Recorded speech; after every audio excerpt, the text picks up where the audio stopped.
নানু বাড়িতে ঈদ মানে সকাল সকাল ঘুম থেকে উঠে যাওয়া মানে আনন্দ, আর এই আনন্দ সবার ঘরে ঘরে। তো আজকে সকালে উঠে নানু একদম রান্না বান্না শুরু করে দিয়েছে। আমাকে বলতেছিল যে বাড়ির উঠান ঝাড়ু দেওয়ার জন্য, তো আমি ঝাড়ু নিয়ে বের হয়ে গেলাম উঠান ঝাড়ু দেওয়ার জন্য। তো আমাদের কিশোরগঞ্জ এলাকায় এই নিয়মটা আছে যে সকালে ঘুম থেকে উঠে বাড়ির আশেপাশে ঝাড়ু দেওয়া। তো আমরা এই নিয়মটা পালন করি। তো কোন কোন এলাকায় এই নিয়মটা পালন করেন কমেন্ট বক্সে বইলা যায়। এদিকে নানু সেমাই পিঠা রান্না করতেছিল। নামাজের পরে মামার আয়েশা খাবে, তারপর কুরবানি দিবে। চাপাতি, ছুরি, দা এগুলো ধার দিতেছিল। তো কোন কোন এলাকায় সকাল সকাল ঘুম থেকে উঠে এভাবে ঘর ঝাড়ু দেন, আবার পিঠা সেমাই রান্না করেন, কমেন্ট বক্স খোলা আছে, কমেন্ট বক্সে বইলা যায়। তো এটা হচ্ছে আমাদের গরু, দেখে নেন কমলা কালারের মধ্যে। তো ঝাড়ু দেওয়ার অর্ধেক শেষ। এখন আমি চলে যেতেছি ব্রাশ করার জন্য। তো আমি ব্রাশ করতে করতে একটু ভিডিও করে নিলাম। আমার বোন বলতেছি একটু ভিডিও করি, তো ভিডিও করে একটু পোস্ট দিতেছিলাম আমরা দুই বোন। আর ওইটাকে দেখেন, এটা তো সকাল থেকে পাগল করে দিতেছে যে আপু সাজায় দো সাজায় দো সাজায় দো। তো ওরা গোসল টুসল করে রেডি করানোর জন্য নিয়ে বসে গেলাম সাজানোর জন্য। তো মামারাও রেডি হয়ে গেছে নামাজে যাওয়ার জন্য। আর আমরা সবাই দোয়া করতেছিলাম। মামারা বলতেছিল ভাগ্যের বৃষ্টি যাতে না আসে, আল্লাহ বৃষ্টি যাতে না আসে, কারণ নামাজে যাইতেছে, আবার গরু কাটতে হবে, অনেক ঝামেলা।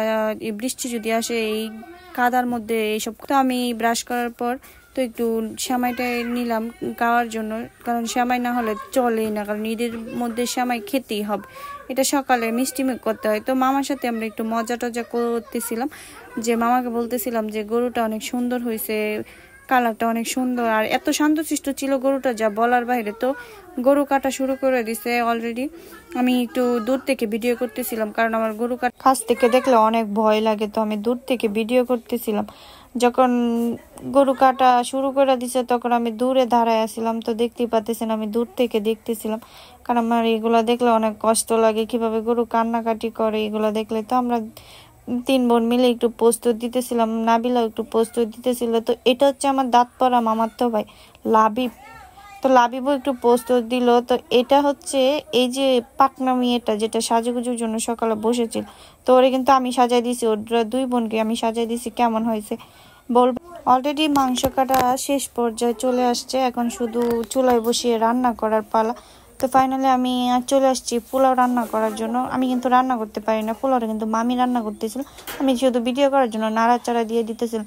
তো পোলাও বান্না করা শেষে আমি বিকালে চলে গেছি একটু ভিডিও করার জন্য, কিন্তু ভিডিও করতে গিয়েও ভাই শান্তি নাই, কারণ ওয়েদার এত খারাপ ছিল, বৃষ্টি চলে আসতেছিল। ভাগ্যিস গরু কাটার সময় বৃষ্টিটা আসে নাই, আল্লাহর কাছে অনেক অনেক শুকরিয়া। কারণ সবাই বলতেছিল যে গরু কাটার সময় যদি বৃষ্টি আসে অনেক ঝামেলা হয়ে যাবে। তো গেছি ভিডিও করার জন্য, কিন্তু ভিডিও করতে পারলাম না। ওয়েদারটা জাস্ট লুকিং লাইক আ ওয়াও বলতে পারেন, কারণ ওয়েদারটা অনেক সুন্দর ছিল, যার কারণে আমি ভিডিও করতে গেছিলাম, কিন্তু কি যায়ও কোনো লাভ হয় নাই। বৃষ্টি নেমে গেছিল অর্ধেক ভিডিও করার সময়।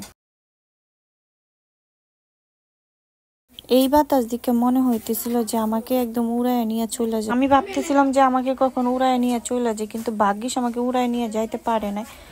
তো আমি ভিডিও টিডিও করার পরে আমি বাড়িতে চলে আসছি। বাড়িতে এসে চেয়ারের মধ্যে চুপ করে বসে রয়েছি, কারণ বৃষ্টি নেমে গেছিল, ঝিরি ঝিরি বৃষ্টি পড়তেছিল। তো এই পর্যন্তই আমার ব্লগ।